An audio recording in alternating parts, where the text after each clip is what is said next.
and welcome to the best thing you watched this week. We've got Chris from Movies and Munchies and Ruben from the Ruby Tuesday. Thank you so much if you're tuning in. If this is your first time, you are most welcome. And if you are a repeated viewer, then you are also most welcome. I think this is our 17th podcast. We'd have to check, but we've been going a while now. Since then, we've aged at least 6 years, I think. I think so. Technology has been giving us some issues even today. It's a weekly adventure, isn't it, Chris? Always. I'm very much looking forward to our Die Hard special, which drops on December 25th, I think. A lot of people have been talking about whether they like it or don't like it, or even some other suggestions, which I thought is going to be interesting talking about that. So I'm looking forward to doing that one. But this week, we have some interesting topics to talk about. And Chris, would you also, hello. Hello. Saying hello to everybody except Chris. Hi, Chris. Is there something that you would like to talk about? What's on your list? Oh, well, yeah, I guess we could probably talk about something. Just anything. Also, as a reminder, we will hit our news and the items that we're looking forward to checking out in the extra audio portion that is only available on the podcast. So if you are watching us here on YouTube, be sure to go to Apple Podcasts or Google Podcasts or Anchor FM or Stitcher or name another one, and find us there. And if you could, please rate and review us. That would do us a huge, huge help. It does help. Yeah. Yes, please. Okay, just kicking off. This week, the top of my list was True Story. It's on Netflix, limited series with Kevin Hart and Wesley Snipes. And if you're unfamiliar with this show, Kevin Hart plays a stand-up comedian who returns to Philadelphia which is his hometown, for like a homecoming show type of thing. He reconnects with his brother, who is a little troubled. Some decisions are made, which then cause a domino effect of terrible things to happen. And we get to just see this dynamic. We get to see Kevin Hart make different decisions based on the stuff that comes into his life. Yeah. And it's incredibly powerful, very engaging. But then also not tough to watch, but tough to watch. I think maybe that's a good way. And you watched this as well. What did you think about it, Ruben? I did. I was blown away by it. With my new rating system, I gave it 5 Nicolas Cages out of 5. So that gives you an idea. It is definitely crazy. It's much darker than I expected it to be. And I went in thinking, I'm hoping that Kevin Hart's going to give us what he gave us in Fatherhood. But he does that and so much more. And I think part of the reason for that is he's opposite. His brother on screen is Wesley Snipes, who is a character that you kind of love to hate, but also feel for at the same time, which is a very interesting and juicy role, I guess, for an actor to play. And Wesley Snipes has come away since his Blade days, but if you go and check him out on IMDb, you'll see that he has some really juicy roles on IMDb before he picked up the Blade role, before there was tax evasion and issues. But he's come a long way since then. I feel like, oh, well done, Wesley Snipes. No, I'm not being condescending at all. I genuinely was really impressed with his role. I think he's phenomenal in it. He has a lot of on-screen presence, and so does Kevin Hart. So when you have them two together, trying to stay ahead of the situation that they've put themselves in, it's just like, if you think 24 Jack Bauer a day, that just gets wrong along the way. It just gets worse. And every time you get yourself out of an issue, it gets that much more worse. You fix one thing, which brings another 3 things that go wrong. That's what this show is. It's also incredibly tense from the beginning to the end. I was amazed that when there was downtime, I was still tense, kind of on the edge of my seat, even though there was nothing on screen that was meant to be tense. It's because of those situations that has happened before that has set that up. So you're always wondering what's going to happen, who's going to find out. Should I be rooting for these guys? I'm not sure. Are they the good guys? I don't know. But there is a third actor that I think we should talk about, that I think a lot of people won't talk about, because I don't think a lot of people know. but his character is amazing. I completely agree. I think you're talking about Gene, the character of Gene, behind the scenes Gene. Oh my goodness. So he plays this super fan for Kevin Hart's character. And the guy, Gene, is vulnerable and creepy and awesome, like throughout the show. I mean, it really, they build him, and then the actor, and I don't remember his name, but he... Theo Rossi? Theo Rossi. Okay, thank you. Wow. So we get to see, during the show, I mean, there are things that are revealed that make this super fan from the outside world look absolutely like a crazy stalker. Horrifying, just like, ooh, bad news, dude. Like, I don't want to be anywhere near you. But we're also shown other instances of him, which we then can tell, we can balance out that information with what we see from him, some conversations that we have. And those conversations they're so impactful. I mean, just because you get to hear his heart and you get to hear what motivates him. And wow, he shows in one brief little moment, like an amazing amount of character, heart, valor, almost. I don't know the right It's a really word. interesting character because you think he is one thing, but at the end you find out he's more than that one thing. He is that one thing. Yeah. I was just thinking about the moments that, because you don't see him that much, but when you see him, it's always kind of big. He's always kind of in the background, which I guess a super fan would be. But there's a moment, without doing spoilers, that for me was like a guttural punch. Apart from hearing kind of his background story, there is a moment where for me, I'd be like, on Twitter, I'd be like, hashtag Gene is my hero. And then just blurt out a bunch of emotional stuff afterwards and ruin it for everybody. But yeah, that moment, I was just like, dude, I had an emotional reaction at that moment.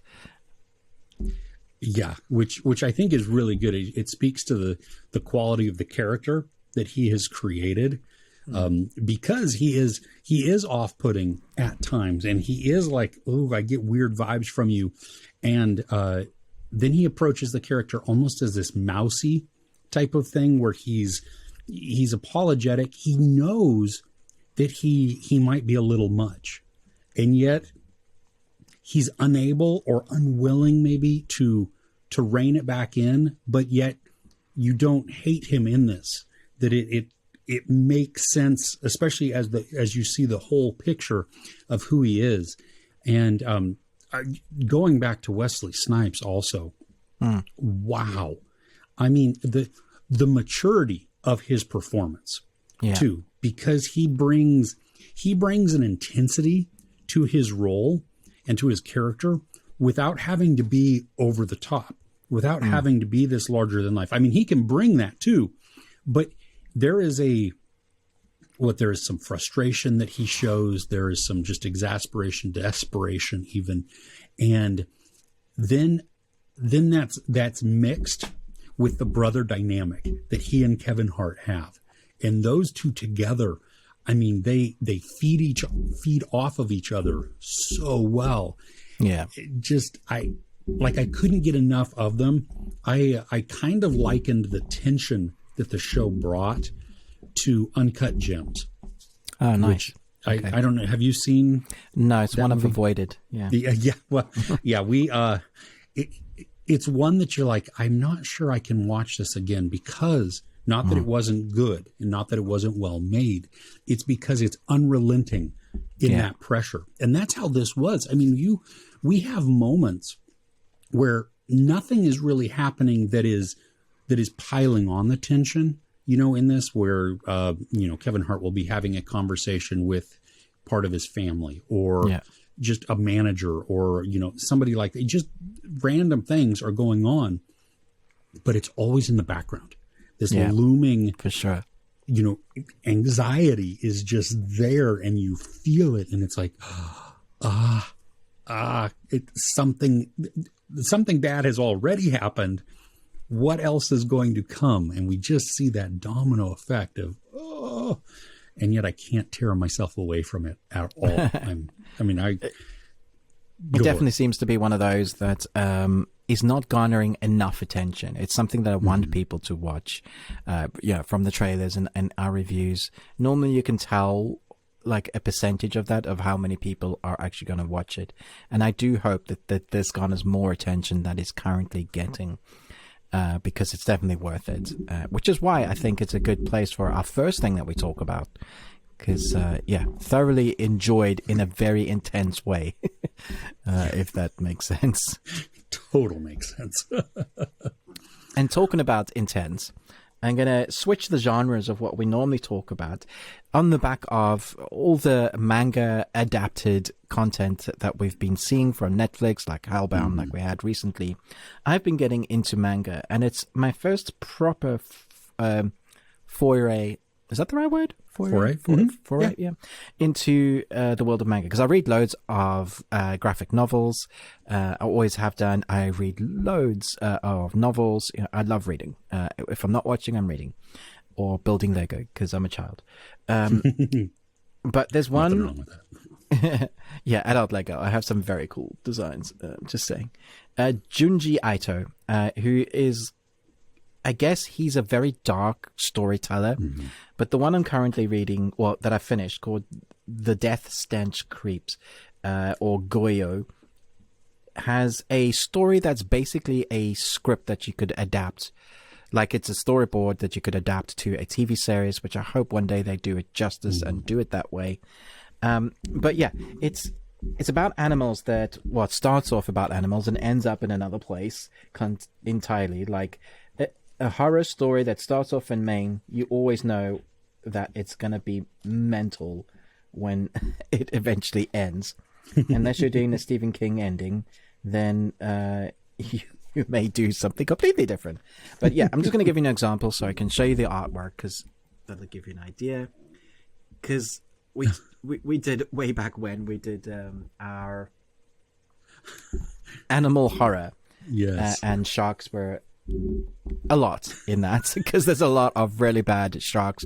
Recently we talked about the house shark, and when I saw that, like, it's not just sharks, there's loads of different fish and stuff that are in it, but like when you see a great white smash through the front of your house door, and now it's got legs, and so you can't even escape it, because once you're out the sea you're safe, right?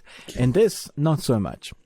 But what I love about the artwork is it tells a story with very little wording. There are a couple of pages that go heavy into the dialogue, but for the 99% of it, it is just like flipping page after page. You're probably going through it quite quickly. You might even get through it in the afternoon, even though it's like a contained story. Well, this part, because it's just like, if you could watch all the frames together or put it together, you would make a movie sequence, basically. It's that easy, but it's also very, very dark. So beware, if you read this at like when you're going to bed, you may find yourself having some very interesting dreams. But if you are one of those, you're tired of people saying you should have read the manga first before this gets snapped up, read this one, because guaranteed this will be snapped up into a Netflix series, an Amazon series, something like that. Have you heard of Junji Ito, Chris? I have, because my oldest son has like all of his manga. All right. Okay. Yeah, great. just a huge fan of it. And actually, I had watched recently I was just looking for some strange or obscure horror movies, and I came across one of his stories on Amazon Prime, at least in the U.S., and it was The Spiral, or Uzumaki. Yeah. And that's an interesting movie.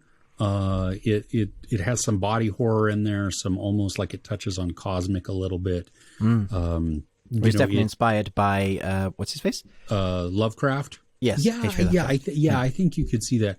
This one, I mean, while I haven't read the manga that it was based on, it was good for a one-time watch.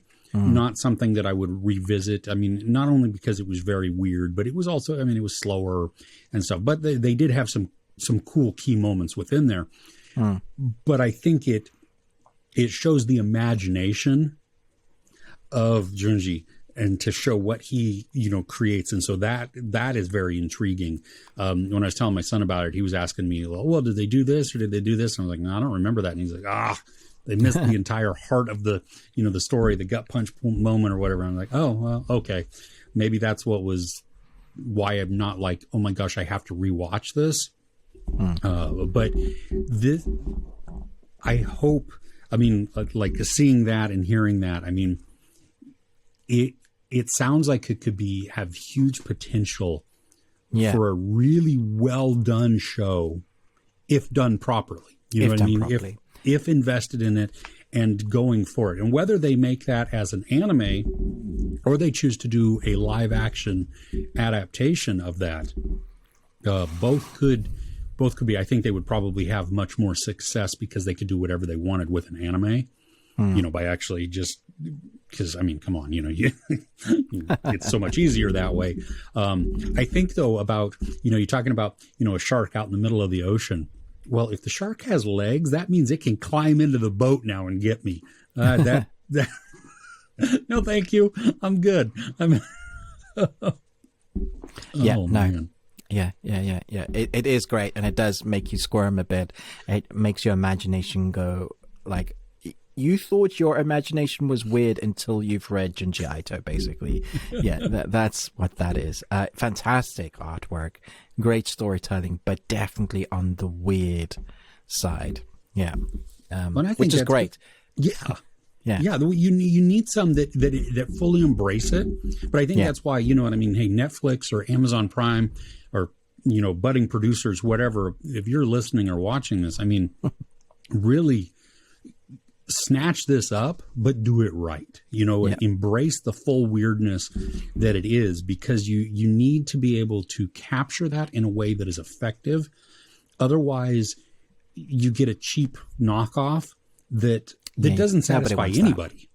You know what I mean? Like the fans of the show, the fans of the manga or the source material are going to be upset by it.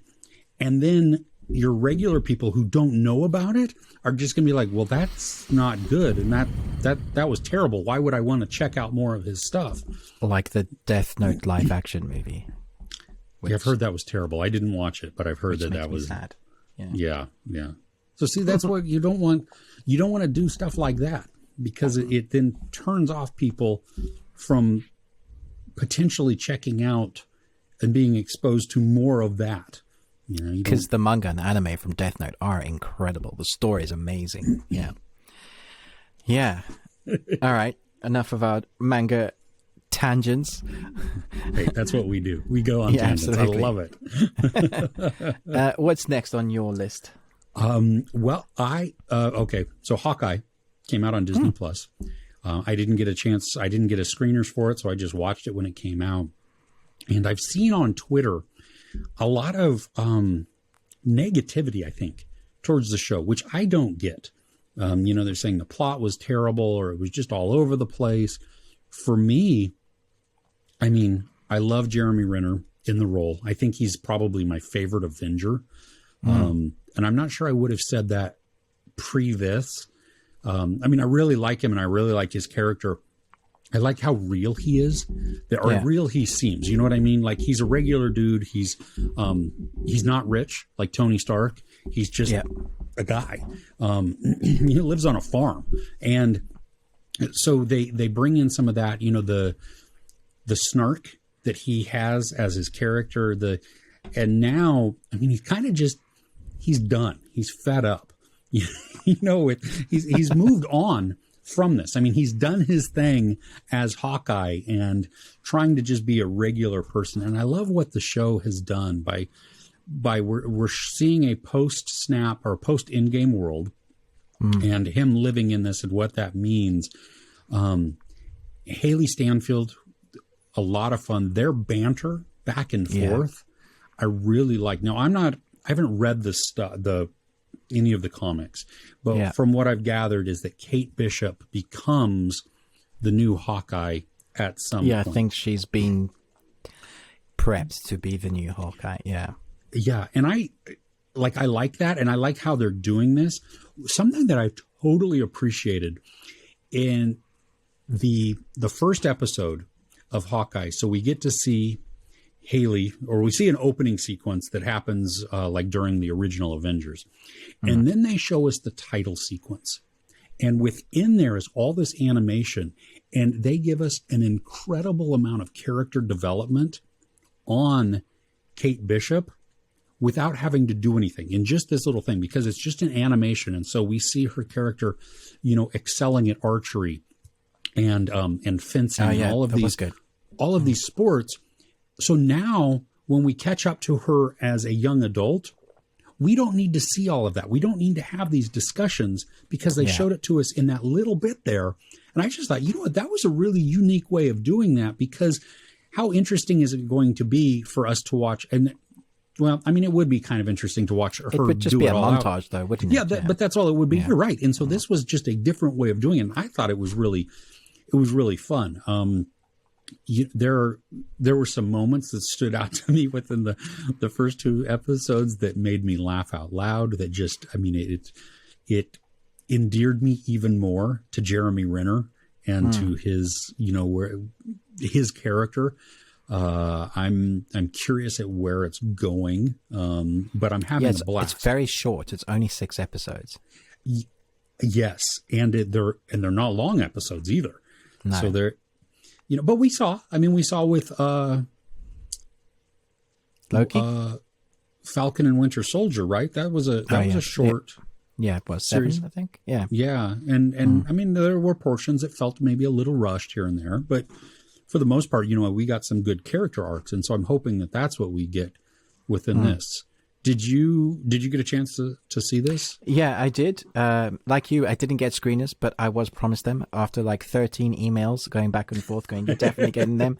I was just like, I don't know what's happening, but okay, cool. I'll just watch it on the day as is. So I'm glad you liked it on the best thing you watched, because it gives us a chance to talk about it without us having to do individual reviews, which saves us some time, I guess. Yes. I like the fact that Disney, for these series, have given us, normally when they start, they give us a couple of episodes and then they make us watch week by week. And I've enjoyed that. It gives me something to be anticipated for, like that Friday. It reminds me of growing up as a kid, rushing to the TV, going, it's on. The adverts come up and you rush to get your drink or go to the toilet and you want to get back there while you're watching. It's given me that kind of memories. I can't help but think that for this one, it would have been maybe good for them to have dropped it all 6, because it does almost feel like a movie that they've chopped up into little bits. And I feel like the 2 first episodes were great, but it doesn't have as much action or movement in the story that I was expecting. So I see them setting it up, but it left me a bit going, all right, but what actually is going on here? I understand that you're drawing these 2 people together. There's a little bit of a storyline. People have done the Easter eggs and they're saying things like Kingpin is coming. And I'm like, oh, really? I didn't see that at all. Good for you guys. It's like apparently it's something to do with the thugs and that's who they belong to. I was like, but I thought it was the woman, blah, blah, blah. Yeah. So, as much as I liked it, I wanted a little bit more, or maybe half and half would have been good. That one extra episode, because some of them they've dropped the first 3 and then done episode by episode. Nevertheless, I did really enjoy the first 2. Like you, I'm a big fan of Jeremy Renner as Hawkeye. And I think the Kate Bishop character, I think she's great as well. I think I've seen a lot of people on Twitter as well, funny enough, talk about it as in the light of Die Hard. And I would go, not so much. I think I see it more as a Lethal Weapon, actually. A buddy cop where they're kind of bashing heads. It's set at the Christmas time. And I think one or at least 2 of them of the Lethal Weapons are set during the Christmas time. And I thought it was really entertaining the way they connect. It takes them a while and they have very different worlds, but once they start getting on each other's level, there's some like almost surrogate father-daughter moments going on there, which I really liked. Also him fighting that But the moments that stood out for me is the reflection, and I think those will only work for people that have seen all the movies beforehand. The reflection of what he's going through. So when his wife mentions Black Widow, you see the torment and the hurt on his face. There's all that baggage. Like what you were saying, he's had enough of Hawkeye, really. He's done his job. But I do wonder what he's been doing, because his wife has basically sent him to spend time with the kids, which suggests that he hasn't spent much time with the kids, because this is 2 years after Endgame. So I do wonder what he's been up to. Maybe he's been like finishing up. He does have his character that he's been trying to get rid of, that persona in the blip. And obviously that kind of plays a big part, well, will play a part, I presume, which is fun. There's a lot of baggage, which I think makes the Hawkeye character much more interesting to watch. And then that little bit where Kate, we see how messed up her family is, I think that works together really well. Yeah, thoroughly enjoyed. Looking forward to what they do next with it. Yeah, I can agree. I would have loved to have seen it all as one, because you're right. I can see it as a like we've watched the beginning portion of a movie, and I just don't know exactly where they're going with it yet. You see them setting up potential key conflicts within there, and some of it's obvious. I don't know where it will go or who this person might be, even though it's obvious that they're setting this person up to be something. So I can definitely see that. I mean, I would have binged it all in one day and been totally happy. Yeah. But then that doesn't give them the watch time and making people come back to their platform.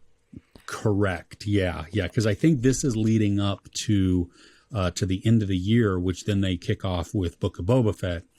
And so you have, it's just a continual watching cycle that Disney is trying to set up there. Yeah, exactly. Because Boba Fett starts at like Christmas or something? Yeah, the 31st, I think. 31st, right. Like the last day of the year, which will lead people into watching their content into the new year. Because I presume they're going to drop 2 or 3 and then do it the rest episode. I think so. Weekly. Yeah. With this series, going back to the series really quick, there were, I think something that endears me even more. And I had mentioned how Jeremy Renner is like, he's kind of like that regular guy, or he's like a real person. I mean, he doesn't have superpowers or anything else. And we get to see some of the ramifications. I mean, even him having to wear a hearing aid, because basically he's really close to death without that in there. And so we get to see how, I love it is, what happened. And you see that these flashes of his battles, things. And it's like, well, it was a lot. Real world consequences. Yeah. Exactly. And then him going, one of the things that made me laugh out loud, one of my favorite scenes was when he goes to retrieve something, and a LARPer, live action role play. It's a fantastic scene. Yeah. He is so real at that moment. You know what I mean? Like he's still a really good guy, and yet he's a guy who has just had enough. And it's like, come on. I'm Hawkeye. I've saved the universe, not just Earth. Do I really have to do this? Come on. and I love, it's minor, but when they have this during the LARP, they have that, this one final battle type of thing. And as they're doing their sword play, you have some random guy in the back doing the clings. It's just another layer of annoyance for him. He's just like, I can't with this. Like, what in the world is going it just made me laugh. I mean, and it's those moments within there that, I think that it keeps the show grounded in a way that becomes more fun. I think now it still has the potential to fall off and to lose itself, because we've only seen 2 out of the 6 episodes. And so it'll be, I don't know. I hope that they don't make it rushed, That Well, I've seen a lot of people's opinion of it. They're like, the first 2 episodes of Hawkeye, meh. That's their feeling. I think they're used to the formula. And when Marvel does something different, like Eternals, people are like, what? No, don't change. Don't change. I don't like change. Change is okay, guys. Sometimes you get something really unique out of that change. Yeah. It's cool. We can do different. We don't have to all be sheep. It's fine. We can like different things. Yes. What's the next on your list? Okay, so keeping with Ruben's being random on this week's The Best Thing We Watch, I mentioned to you a couple of times that from the beginning, we've been going through the Buffy series. And so you'll be pleased to know that we are now midway through season 5. So you could tell we've been watching a lot. But I actually wanted to talk about one particular episode without doing spoilers in case somebody still hasn't watched Buffy. Chris? I've never seen the series. I've only seen the original movie with Christy Swanson and Luke Perry and Paul Rubens. Oh man, that is so dated. Right? Yeah, it's so bad. It's not a good film. I love that film. I do have some nostalgia for it. Yeah. It's nostalgic fun for sure. So this one, talking about nostalgic fun, as we've been going through it, we laugh a lot because late 90s, early 2000s. I think it's 99 to 2004 or something. So the CGI that they have is just atrocious. Like when they do CGI, you're just like, what on earth? It's TV budget CGI back in the day, so you can imagine. And then some of the costumes are just wonderfully bad. Like there is a character who turns into a werewolf, but it's obviously a shaggy werewolf costume with a person in it that is running on their hands and feet. Like it's just obvious. So you can see they do their best to show the least amount of it as possible. And when they're fighting, it's like a frenzied roll. And the fighting sequences get much better because the first 2 seasons, it was like the characters, the protagonists, even Buffy, didn't really know how to fight. And it was so obvious when it was a stunt double. Like the wigs just weren't quite right. It was always the back of the character suddenly doing a big backflip, and then it's cut to Buffy with the thankfully they obviously have learned to do a lot of their stunt themselves as they've learned to fight and get used to that memory. But along the way, you're getting sucked into the dialogue that Joss Whedon is so known for. That's, I think 100%, that's his best. When he writes dialogue for characters, that's what makes you fall in love with these characters, is what people loved about Firefly. It's quirky, ahead of the time, but the characters that we love, which is why I think Avengers, the first film, people loved, because we had that in that film and it brought it all together. And I think he was the first one really able to take all those characters from Avengers, give them some real humanity, which when crap happens to them. Anyway, so that's the world that we've been living in. And there's a few episodes in Buffy that have won like multiple awards. There's one called The Silence. These really, really creepy characters that float off the ground. The whole episode is filmed in black and white, and they basically steal your soul through your dreams. And it gets really creepy, and the costume design was excellent. They've really upped their game, and I won all these awards. And that's like from season 3. So now we're in season 5, and we get to an episode called The Body. And at the end, I'll just set the scene. There's my wife and I sitting on the couch, and we're just bawling our eyes out. And bear in mind, I've seen it before. I knew something like this was coming up. It's been years since I've watched it, so and we know it's dated. But once again, we're in it with the characters. Mm-hmm. And our protagonists have to go through something really traumatic, as you can guess by the title, The Body. There is no score for this episode. None whatsoever. Really? It's like theater. Every character is just raw with emotion and just makes you feel every line. There's a character that's an ex-demon. She lost her powers and she's learning to be human. And she says some stuff that's inappropriate to say when someone has died. but then she says it in a way it's like, I just don't understand how I'm meant to feel because that person was here now and now she's not here. And then she's just breaks down. And at that moment, my wife and I were just like, yeah, this is rough, man.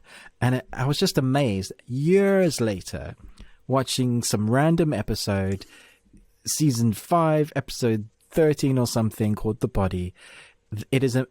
It manages to evoke an emotional response where both man and woman at the end of their week are watching just a Buffy episode because it's easy watching. Sure. End up being like, okay, are we like, normally my wife goes, I'm too emotional, must be my time of the month or something as a joke in the household. But I can't really say it's my time of the month because well, maybe my wife and I are that close that when she gets moody, I get moody. That does happen apparently, but we were just like, wow, that really, really did an amazing job at showing you what a traumatic event of losing a loved one can do, and he doesn't shy away from it. And what's great is that those experiences, although the score is back, carry on to the next episode, and the repercussions of that, what has happened, plays a big part to the characters that has happened. And I thought, I got to talk about this. For those that haven't watched Buffy ever, when you start watching, you'll be like, this is atrocious. It's bad. It's not put well together. The script is what will keep you coming back because the dialogue is quirky. But a lot of the characters are sometimes undefined or change the way they act from one episode to another. You'll be like, who wrote that? Yeah. Once they get their act together and you're on board with the characters, you start picking up why people love it so much and where the talent of Joss Whedon and his team comes from. And that episode, The Body, is one that I just thought, damn, okay, that's impressive. There you go. Buffy praise for you. Nice. How many seasons total are there? There are 7, yeah. And then there's 5 seasons of Angel, which is a character in Buffy that starts around the end of season 3. You can watch them in conjunction, but you don't have to. Okay. So you're more than halfway through. You're almost actually towards the end of the series now. Okay. Yeah. And we plan on watching Angel afterwards. So. Oh, nice. Yeah. We're doing our Joss Whedon. I think we'll do Dollhouse. Can't do Firefly because I've seen it too many times. Yeah. I've only seen Serenity, which I know is out of order, but it's fine. Yeah. It's a fun film. Yeah, I enjoyed it. I had fun with that. Well, following on the randomness and the way, so after I watched Hawkeye, I was looking for something else to watch. And my brain was like, you like Jeremy Renner, let's continue on. And so I went back to a movie that I had seen, I don't know, several years ago. And it happened to be on Netflix again, or now, I don't know. But please don't say Jason Bourne. No, it's Wind River, which also stars Elizabeth Olsen. But have you seen Wind River? I have. It's incredible. Yeah. It's written by and directed by Taylor Sheridan, who has done some really good stuff. I mean, he did Hell or High Water. Yep. He created the Yellowstone series, which is I like it for the most part. It's not the top of my list. But Hell or High Water I loved. I didn't like his last movie with Angelina Jolie. And it wasn't really her. It was just, I don't know. Anyway, the side. Yeah, but Hell or High Water as a modern day Western is incredible. Yeah, totally. And so in Wind River, I mean, it takes place in Wyoming on a Native American reservation. And the thing that, because it's based in reality, I think makes it that much more of a gut punch of a movie, because it starts off with a woman running through the snow, and she is she's not in good shape. And not because she hasn't been running, it's because she's being chased by something, and she has been assaulted, and you just get to see that. And so then it becomes a mystery of how did she get here? What led up to this? And Jeremy Renner is a hunter, who his job is to basically, hunt down mountain lions that come into the reservation and kill off all of the livestock or whatever. Elizabeth Olsen plays an FBI agent, and the tension in this is so good. Now, it is a slower movie. It is a slower pace, which I think is partially what Taylor Sheridan does, because it is kind of that Western mentality. And this one, though, is from a crime drama. It's incredibly engaging. It's also terribly sad. And then the film ends with some statistics that are even just more harrowing and just like... Yeah, it's a brutal film. Yeah. It really is. And the first time I watched it, I sat there with it, and just was like, oh gosh, Is it that one with the ending that's like, whoa? The ending is good. It's explosive. I mean, yes, the that's last what I remember. I remember the whole story just kind of revolving around that moment. Yeah, it gets to this point and you're like, whoa. And then the ending is fitting, and I love what they do. It feels very justified. It feels very real, all of this. But then it talks about, there's a title screen that gives some facts that is just, it talks about that, at least at this time when the movie was released, that the Native American women were the only demographic that they don't have statistics on missing people. And what? They do it for everybody else except for Native Americans and women in particular. And so it's a good social commentary as well. But the movie, the acting is so good because, again, you have Jeremy Renner playing this quiet type of no nonsense guy. He's not snarky. He's not sarcastic in this. I mean, he's very emotional. He's very empathetic to the people around him. And the acting, even Elizabeth Olsen is wonderful within this because she's kind of fish out of water. And I love how they write her character to be, she isn't meant to be there. She's meant to dip in and out, and that's her whole mentality. And yet she's not anymore. You have Graham Greene, who is just phenomenal actor and playing the sheriff and the no nonsense and he also great. has I really like his presence. He's great. Yeah, a little bit of sarcasm in there, but more so of just being like, yeah, we see you people all the time. You come in, you placate us because you're the federal government or you're the outside entities, and I'm just the tribal police and I have no real jurisdiction over anything. And yeah, exactly. Yeah. So it is on Netflix, at least in the US and right now. And that one is, watching it again reminded me of why I enjoyed it so much the first time. It's a tough watch. There is some brutal violence that happens within there. I think you can't have that movie though without that one scene that is brutal, because it sets up your expectation of vengeance and justice, and then you're along for a ride, which it totally is. I mean, it's horrific, but it's a ride. Makes me want to go watch it again. I'm gonna have to go and search it, see if it's on Netflix UK. Yeah, I hope it is. Yeah. It's a very good film. So I'm going to talk about another individual episode. Okay. Wheel of Time, episode 4. Okay. Have you seen this yet? I didn't go. I've only still seen the 1.5 episodes. Okay. Good. Wheel of Time, episode 4. 100% believe that episode 4 should have been allowed to be in that initial first drop of episodes. Instead of the 3, it should have been the 4. Because the 4 is where it finds its feet. Okay. It finds the dialogue from the characters to the background stories of what the female, I was going to say female wizards, but that's not what they called at all. And they're not Monarchia, because that comes from Fifth Element. My brain is all over the place. Let's just say they use the one power and their warders that are with them. And there's this history that it manages to get you into the world.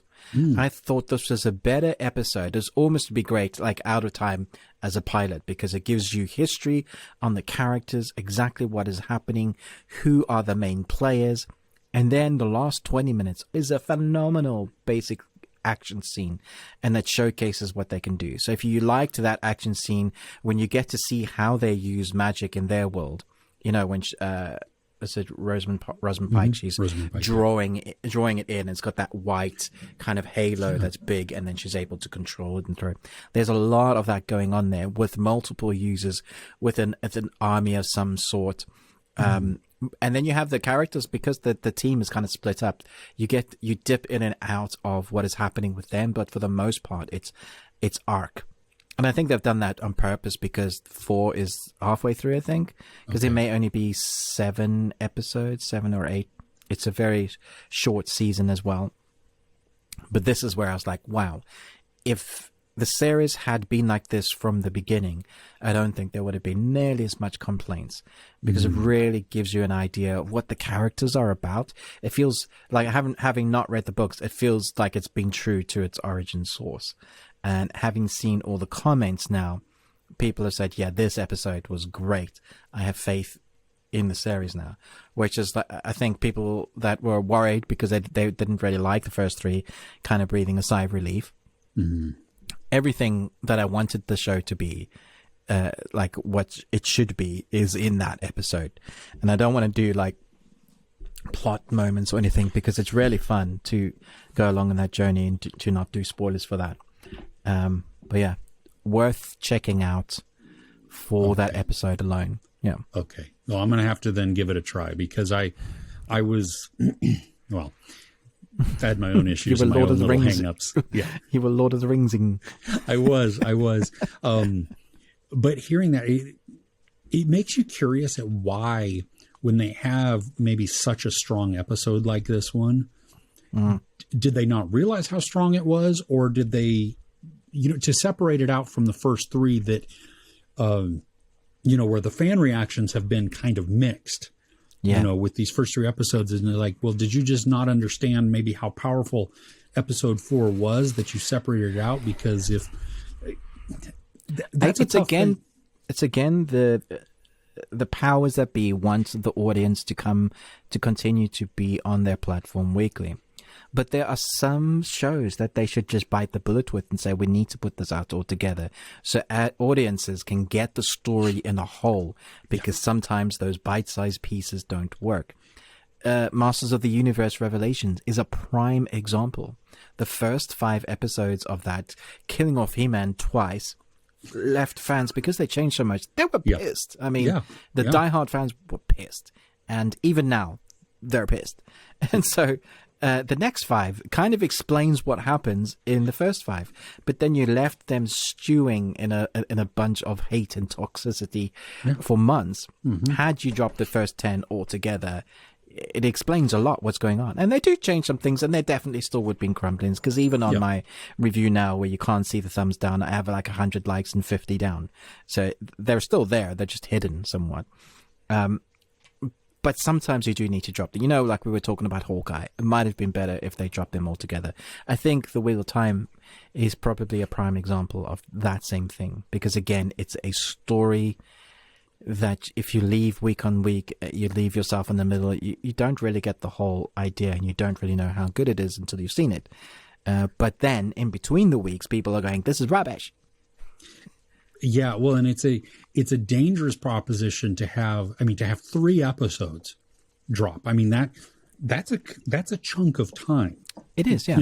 No pun intended with that, but you know what I mean? Like that is a considerable portion of this entire series. It's almost half of the series, so you've done it anyway, yeah. Yeah, and to not what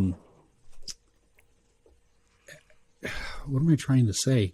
To have it be so weak, maybe, or something that hasn't found its footing. I mean, because now you're asking your audience, both new fans and fans of the book series, to come back.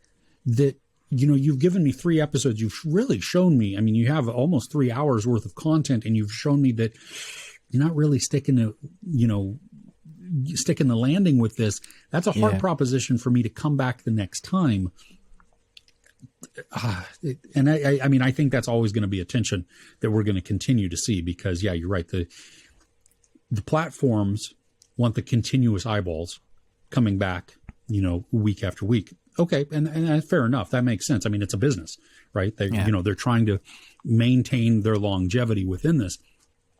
But I think also there's that balancing act of, if you can't satisfy the fans or bring people in, it doesn't matter how long you stretch it out, because they're not going to watch it.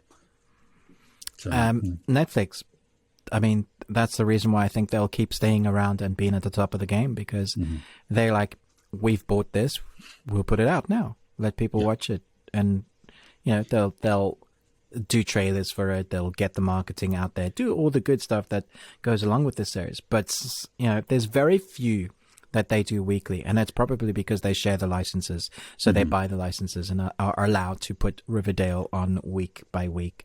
I don't know who's still watching Riverdale, but yeah. Well, and think about it too, with Netflix, when they drop series, the whole season, and everybody binge watches it. I mean, come on, that's what we do, especially when it's good. Think of how the word of mouth explodes from there. Yeah, exactly. Have you seen the show? Squid Game's amazing. What? 110 million households later. Yeah. Yeah, because it's not like, did you see episode 2 of Squid Game? Yeah. No, because I don't know where the show's going. I've seen the first 3. I don't know if it's going to be any good. I don't know if I want to invest my time. Exactly, yeah. But I've seen the whole thing. It's amazing. You've got to check it out. Yeah, it started off a bit slow, but the ending, man, so good. You wouldn't know. Exactly, yeah. And I think that, the word of mouth marketing, that's more than anything. You can't buy that, yeah. No. And that's what everybody wants. So that... Yeah. Outstanding. Yeah. Okay. Right on. Well, that's okay. So do you have more? I do not have more. Nope. So I'm good. Do you have anything else? I think there was one I wanted to talk about. No, I don't. It's all good. Okay. No. I have things that I watched, but I don't want to put them on the best thing I watched. Yeah.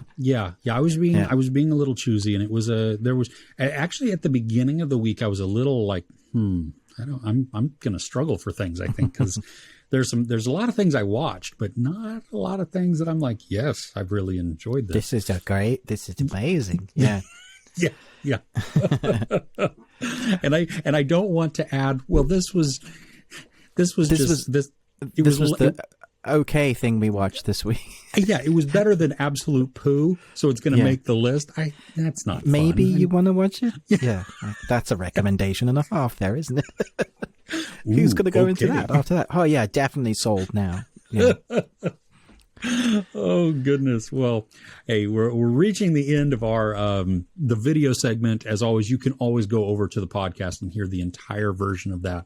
But please do not forget, if you haven't given us any feedback yet on Die Hard, Christmas movie, not Christmas movie, however that is, we want your arguments, because our Christmas show will be discussing this, and we're using all of your arguments for that, which I'm excited for. I'm excited to see where all of these go. I've liked a lot of the comments that have come in so far, and so when we compile them all, I think it's going to be a really fun thing. But hey, thanks so much for watching. If you're watching on my channel, Chris Movies and Munchies, please go over and visit Ruben with the Ruby Tuesday. Subscribe to him, set up the notifications, which are wonky, we know, with YouTube, but that's okay. Set up the notifications so you can get, because while we do cover some of the same things, we also cover different things, and so you can, and it's always good to have differing perspectives. So yeah, definitely give just 2. I only need 2, Rubens and Chris's. I completely agree. That's all there. There are no other people. No. We're checking out. Not biased at all, but yeah. No. All right. Well, hey, we will see you next week. Thanks for tuning in. Bye.